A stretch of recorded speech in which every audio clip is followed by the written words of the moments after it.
Ar jūs matote šį milžinišką...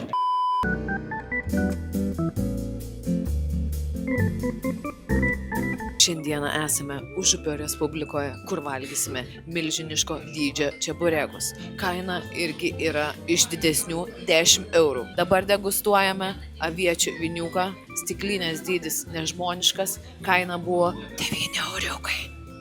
Tiesiog atgaiva kūnui. Įrankių čianai šiandieną nebus. Pirmiausia, reikia išleisti iš šio orą. Sumažėjo, bet svorio tikrai dar yra gan didelis. Dega rankos tiesiog visiškai. Mėsytės, matau, yra. Šitas būtent čeburekas yra su jautiena ir sūriu, kad, kaip sako, nepamės savo riebaliuko, turim padažiuko. Labai puikus skonis, karštas, labai traškus. Įdaro daug, jis pasiskirstęs, tai tikrai nusipelnytas 8,5.